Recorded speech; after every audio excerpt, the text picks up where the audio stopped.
Welcome to the Schmidt List, the podcast for people dedicated to managing successful projects, developing impactful products, and building engaged teams.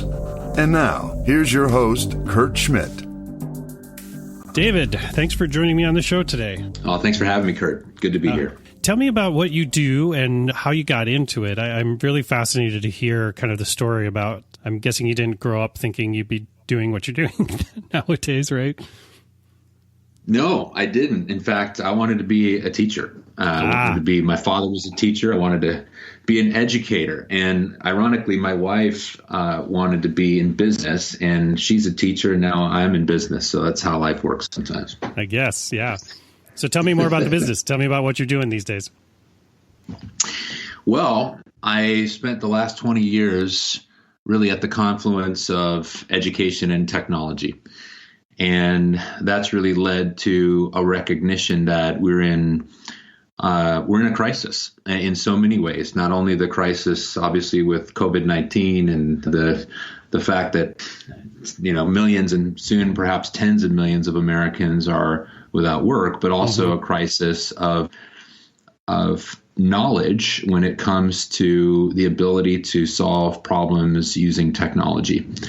And we're harnessing talent that isn't available anywhere in the world and applying that talent to solve hyper challenging problems in some pretty innovative ways. And so I'll pause there, but really it's a reflection of a culmination of 20 years experience spanning work at big tech companies like Microsoft and work at the biggest education company in the world, and recognizing that we're in the midst of a connect the dots opportunity between employers desperate for talent, where there's 3-to-1 ratio of jobs opening to software engineers, and lots of talent out there that's largely undiscovered. Mm-hmm. Yeah. And so tell me about that process. I've got two main questions I want to ask you about. One is obviously going from a giant corporation like Microsoft down to doing your own thing. I'd love to hear the genesis of that. And then I've got some questions about how do you go about finding that talent and what have you found success in? So jump on either one of those. Yeah. So a little bit about the journey.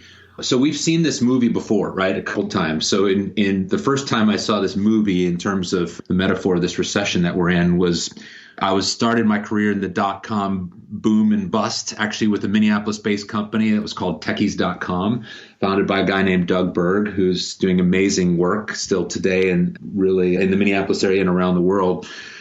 But the company, I was employee number 58. We started in a garage in Edina, and we grew to 600 employees over the next 18 months. And it was a fascinating and fabulous ride. And we were scheduled to IPO in April of 2000. And that was about the worst possible timing. And the bottom fell out in April 2000 and just fell deeper and deeper and deeper. And so over the next 18 months, we went back down the roller coaster, back into 50 employees in a garage. And I ended up jumping ship, just kind of one of the last folks standing, but so grateful for that opportunity. I mean, just worked with unbelievable people, learned a ton, and a ton that I would repeat exactly the same way, and a ton of things I'd do differently in the future. But it's those relationships and those learnings that are priceless, and the friendships. And so really left that company in 2001, August 2001, joined Pearson through an interesting series of events. And Pearson VUE, actually, it was the old NCS Pearson, was acquired by Pearson, the biggest education company in the world, and based out of the UK. And just a few months later, 9/11 happened. Actually, the following month, I started in August, and it was just 30 days later, the Twin Towers fell and the world changed.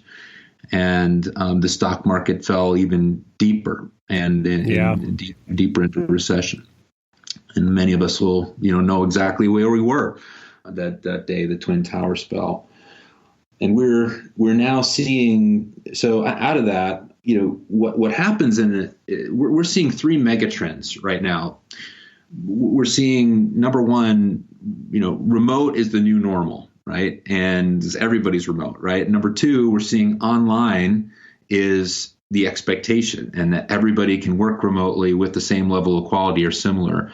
And third is that when people are in a recession, they go back to school and they go back for more skills. And so that's what we found was in a perfect, somewhat recession-proof business, because in the early to mid 2000s, skills and certification were skyrocketing. And we delivered, among other things, the Microsoft certifications. If you wanted to be a certified systems engineer, you came to Pearson and Pearson VUE.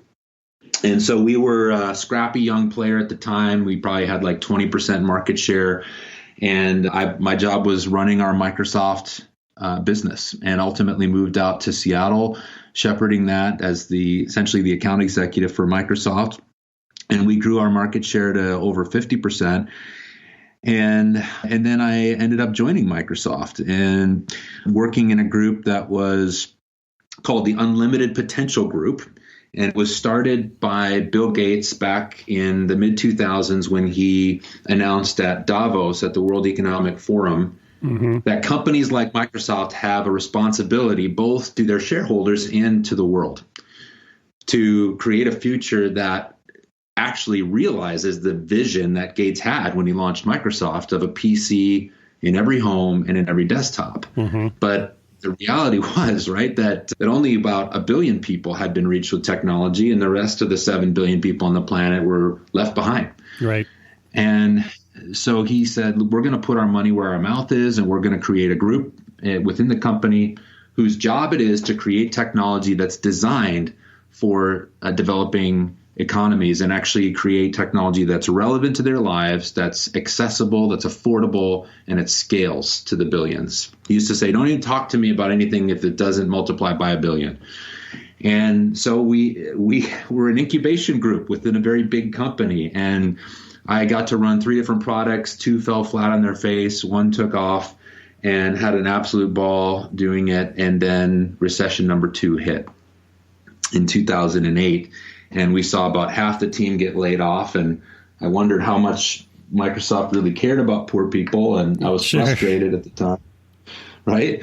But it was an area that was kind of a luxury to be working on. And they hit the pause button. And the group essentially shifted into a mainstream enterprise at Microsoft. And I was offered a role to go be a product planner in Windows Server Enterprise. And I said, it's really not what I signed up for, not what I came to Microsoft to go do. So I left, and I started consulting in the Microsoft Worldwide Education team. And I had the privilege of running a project in Haiti.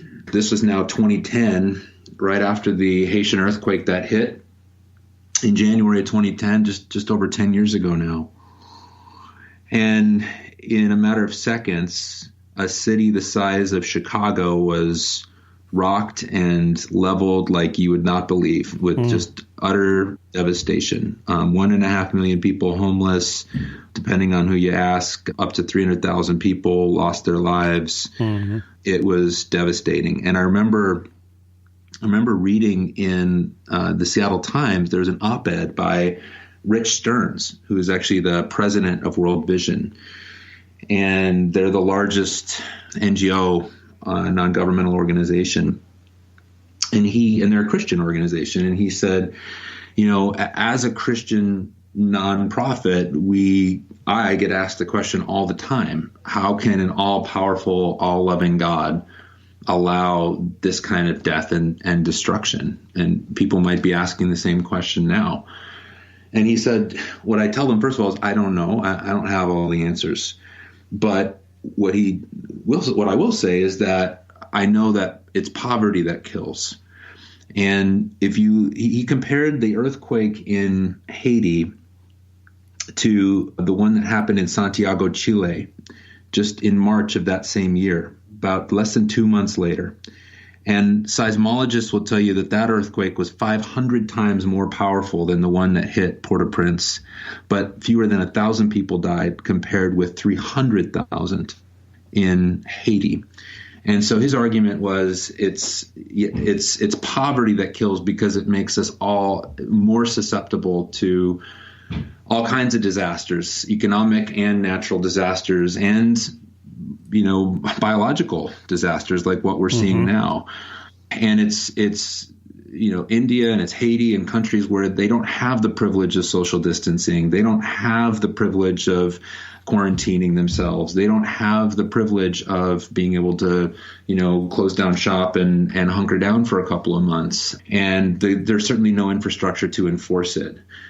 And, I visited homes in Haiti with dirt floors and, shanties, shingle roofs made out of corrugated cardboard and tinsel, basically. And no floor, no bed, nowhere to go to the bathroom. It's awful. And that's the reality of how many, if not most people live on planet Earth. And so I'm getting pretty philosophical and pretty deep, but that was when I sat in my office and I read that op-ed, and he said, basically, we're the ones who let it happen. We have the resources. This is a country that's a stone's throw from our shores, and we're the ones who let it happen. I said, we have to do something about this. And so I started campaigning around Microsoft. I was still there at the time, and ultimately ended up leaving to go because one person agreed. One person heard the call and said, yep, we have technology that can actually change the game. So it was Anthony Salcido, who's the VP of Education over at Microsoft, and he hired me for 4 years to go connect the poor. And we started in Haiti. I went in with a server and a suitcase, and we set up in a tiny school in Léogâne, Haiti, which was actually the epicenter of the 2010 disaster. And there were kids already waiting. It was Mardi Gras. A lot of them were off partying, but there were kids waiting to get on the technology. The school had never had any kind of technology before whatsoever. And there was one building left standing, and it was, they had put in solar panels through a partnership we did with the Clinton Global Initiative, which now has a bad rap, but they did a lot of good work in Haiti. And long-range Wi-Fi, solar power, teacher training, first-time digital access. And we got the server. It's a really unique technology that we had actually built in the group where I was at Microsoft. It was pretty amazing. And there was a young woman named Fabiola. I'll never forget her because her fellow classmates were off doing things on Facebook and Google and YouTube. But she went to Wikipedia and she started doing a search on the human reproductive system. And I was like, wow, what is driving that fascination? And she turns, she looks at me and she said, through an interpreter, she said, is accessed in a matter of seconds. She said, my whole life I wanted to be a doctor. And I just accessed in a matter of seconds information that I couldn't find anywhere in my community. And for the first time, I believe my dream can become a reality. And I still get goosebumps every time I tell that story because that's the moment that lit a fire in me that said, I need to be about making an impact in people's lives, transforming lives through transformed livelihoods, through technology and through employability. And so we did that. We started this 60-school project in Haiti. We called it the Frank Sinatra Project because if we could make it there, we could make it anywhere. And we expanded that out to Sub-Saharan Africa. You like that? 6 countries. We reached 100,000 learners, 20,000 teachers in partnership with the British Council, and that spawned a massive device deal in Kenya for Microsoft ultimately. And Satya Nadella ended up launching Windows 10 from Kenya and visiting one of the schools where we had a deployed project. So that for me was a real highlight. But in the midst of all that, in 2014, Pearson calls back and says, hey, we just acquired this company called Certiport, which is doing employability certification. And we want you to come and run, this entire Microsoft skills business for us. And so I came back. It was a great opportunity to do that and create employability for learners around the world. And we launched a program called Learners to Earners, which takes the cost of getting a Microsoft certification in Office technology like PowerPoint and Excel and Word down to just a couple of dollars per learner per month. And that was a game-changing thing. And then ultimately, I wanted to take it to the next level because as I talked with governments around the world, they'd say, hey, this is awesome. You're doing all this employability work, but there's no jobs. You're giving people the skills for jobs, but they're not getting work. So can you bring us the jobs? And meanwhile, I'm sitting here in Seattle surrounded by companies who are saying, there's 3 job openings for every software engineer. I can't find anybody. Right. So can you help me out? And it was a simple matter of connecting the dots. So long story short, that's how I'm here. That's fascinating. Thank you for sharing that. That's incredible. So that's a great segue into my second question, which is, finding that talent is not easy, because what I've discovered, over the course of the last few years is, once people get into a pretty comfortable job and a comfortable salary, they're not necessarily that interested in moving along. And for usually the ones that you really want, they're not out of work sitting there waiting for your call. So what types of things has worked well for you to build that network and to find those folks? Yeah, that's exactly right. So what's worked well is finding places that are completely undiscovered. We're working right now through a partnership with and it was just an amazing story. I call it a God thing, because I'm sitting on an airplane last April, and basically in a 2-hour flight, God gave me this whole business model and wrote down the whole thing on an airplane napkin. But it really connects with a friend of mine who is also from Minnesota. He's from Edina. I went to Minnehaha Academy growing up, and he has, over the last 20 years, launched businesses all around the world. He launched eBay, Monster, and Travelocity in Asia. He lived in Hong Kong, Singapore, Sydney, Warsaw, Poland, and a number of other locations around the world where he was managing brands representing Global 500 enterprises like P&G and Johnson & Johnson. And ultimately, he met in Warsaw a woman from Armenia. And he really felt a calling to move to Armenia, and he now lives there with his 4 kids. But he has, over the last 5 years, launched a consulting firm based out of Armenia that has, it's a place that most people haven't heard of. And okay. if they say they've heard of it, they actually haven't heard of it, but they think they have. Most people think Albania or Romania, but this is Armenia. It's east of Turkey, north of Iran. It's between the Black Sea and the Caspian Sea, but totally landlocked country, 3 million people. And he lives there in the capital with his wife and 4 Armenian children. So he's Minnesotan, he's American, he's Armenian by choice, not by ethnicity. And they have a horrible and fascinating history in Armenia. If you look at the Armenian genocide from 100 years ago. But if you go back beyond that, this is a country that's existed for many, many, many centuries and even millennia. And it's a secret source of talent that is, I describe as $1 million talent. So we have a team of 190 on the ground right now. The reason I describe it as $1 million talent is there's a report you can read at State of AI. It's stateof.ai, and it's a 150-page report that was contributed to by the leading experts around the world. And what they've come out and said now is, for the first time, compensation of senior engineers at large tech companies like Microsoft is approaching $1 million a year. So we're not talking fully burdened here. This is just base, stock, and bonus, approaching $1 million a year for AI talent, senior AI talent. And the reason for that is just simple supply and demand. A PhD researcher at Microsoft, one of Microsoft's top experts in the space, told me recently that he believes there are only a few thousand people worldwide who can confidently write a machine learning model. And it makes sense. It's crazy, right? And yet there's hundreds of thousands of jobs open for AI and ML people, in 1 million plus.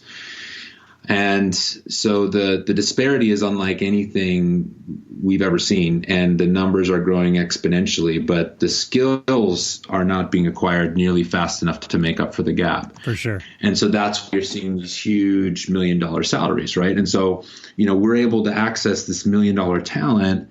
And even if you're Microsoft, the interesting thing was Bonnie Ross, who's the corporate VP of 343 Industries at Microsoft, which is their gaming studio, probably one of the coolest places in the company to work.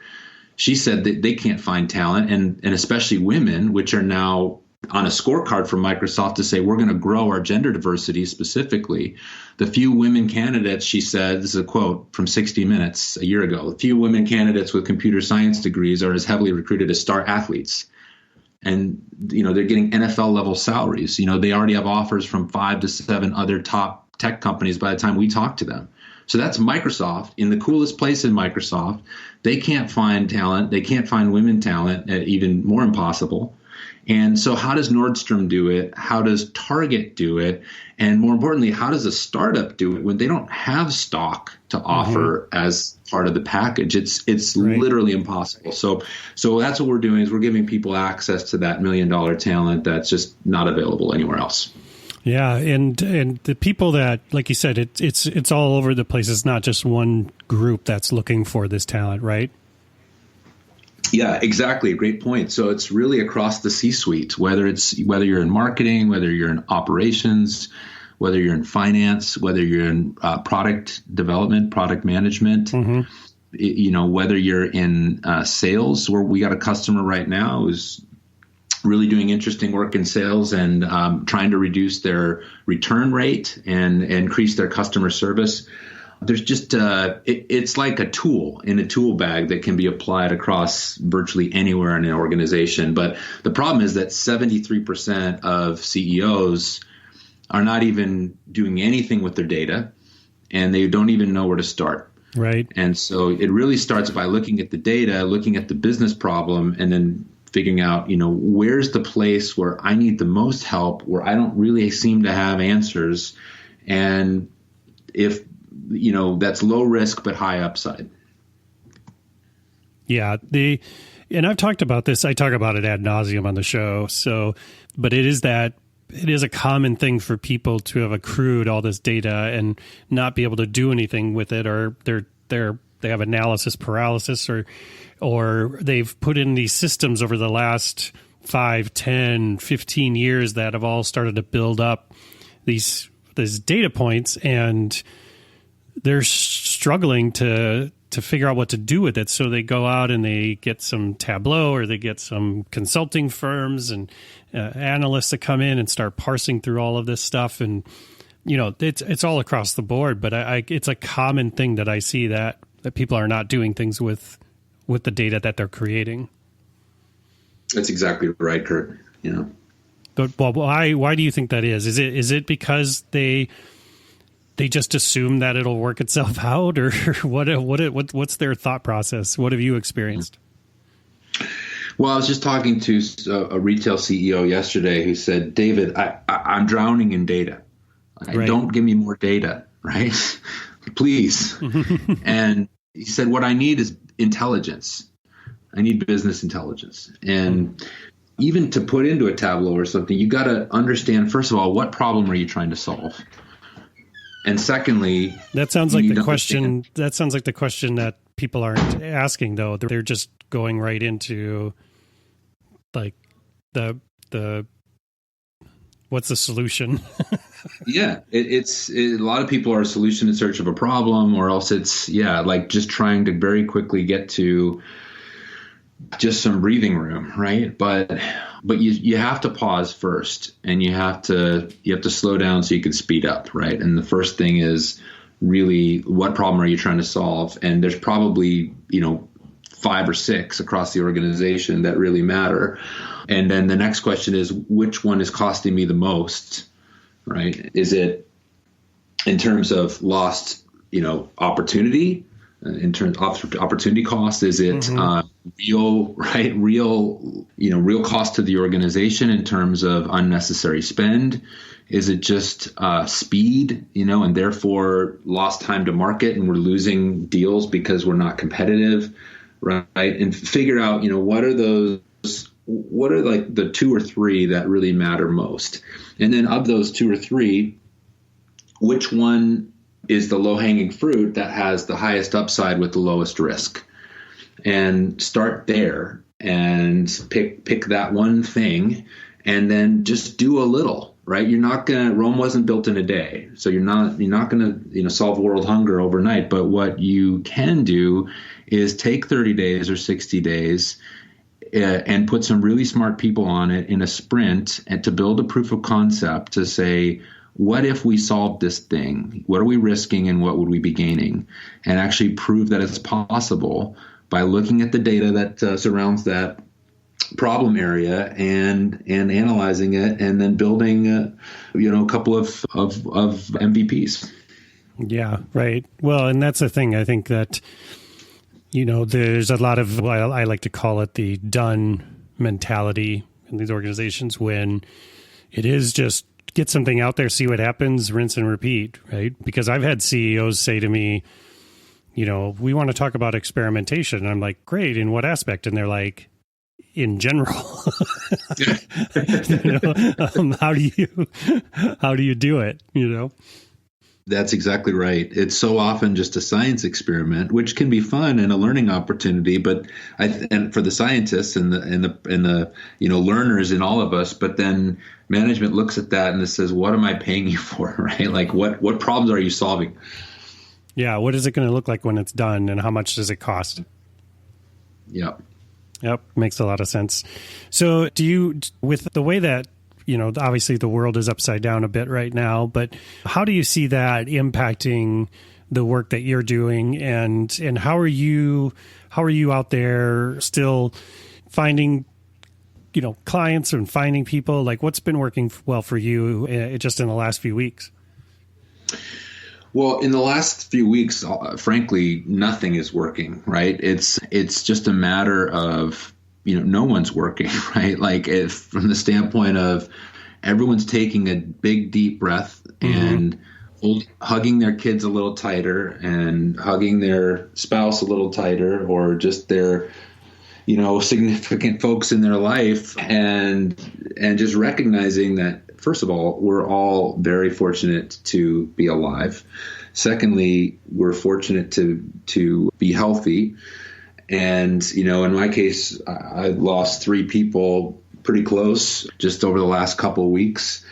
And that's really hard, and I think there's a lesson to be learned here in just recognizing the fact that, we're grieving, and that's not only okay, but it's important if we're going to be recognizing, the importance of empathy and emotional intelligence in all of this. Actually, Harvard Business Review came out with a really interesting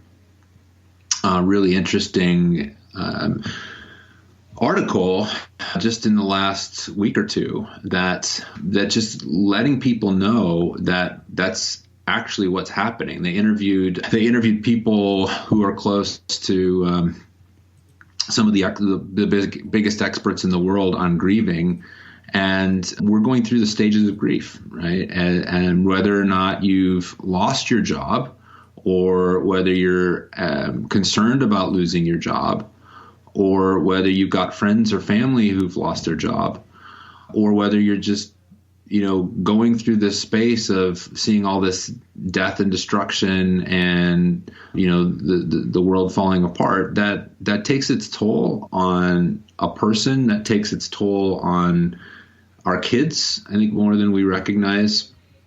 And that's important to address both around the dinner table and in the boardroom, that our people are reeling right now. Mm-hmm. And that's not to be glossed over. I love in Good to Great, Jim Collins highlights Admiral Jim Stockdale, who he named this a Stockdale principle after him, of recognizing that Stockdale went through. If you've read the book, you'll know that he went through the Hanoi Hilton and years and years of extreme torture and just an impossible experience, right? And he was asked, well, how did you survive that? And he said, really by, number one, confronting the brutal facts, and number two, holding unwaveringly to the belief and the faith that we will prevail in the end, and we can and will prevail. And so and he said the ones who really didn't make it were the optimists. And so, I don't think it's, this isn't easy for anybody right now, but we need to recognize that, we are going through collective grief, and it's gonna take some time to go through those stages of, those early stages of denial where we say, hey, this won't affect me, or the anger, you're making me stay home and taking away my activities, right? Or the bargaining of, okay, if I social distance for 2 weeks, everything will all be all right, or the sadness of just, frankly, it's depressing, and I don't know when this is going to end. And then finally, the point of acceptance and moving on, and like, what's the new normal?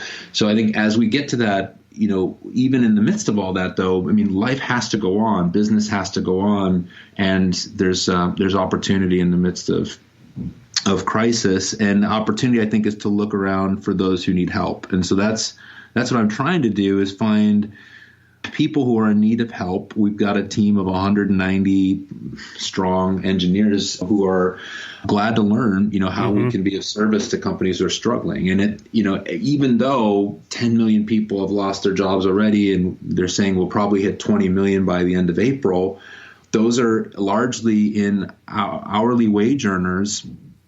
80 million hourly wage earners in this country make up 58% of the entire workforce. And so if we lose 20 million of those wage earners, that's 1 in 4. That's basically numbers equivalent to the Great Depression. So we need to put this in perspective. But at the same time, there's this reality that in the knowledge economy, there's still, these multiple job openings for every single software engineer, and there's real needs. So I think once we get through like the damage control of the immediate crisis, the needs are actually going to explode more than ever, because companies are going to have to find out quickly how to do more with less. Right. Oh, that's great insight. Now, that's amazing, and I loved your perspective on things, and I really appreciate you joining me on the show today, David. So if I want to know more about the work you're doing, and I want to talk to you maybe about that amazing talent, where's a good place to find you, and where are you most active? Great. Well, you can find us on the web at vaital.io, and that's spelled VAITAL.io. And we are, we've a lot of folks in the Midwest, the Minneapolis area, but where we're based is Seattle. We're a Washington-based C corporation, and we solve, like I mentioned, challenges and problems that few others are capable or interested in solving, and really focusing on how can we turn those problems into profits. So if we can be of service, you know where to find us. That's great. Thanks again, David. I really appreciate you joining me on the show. Thank you, Kurt. It was a pleasure.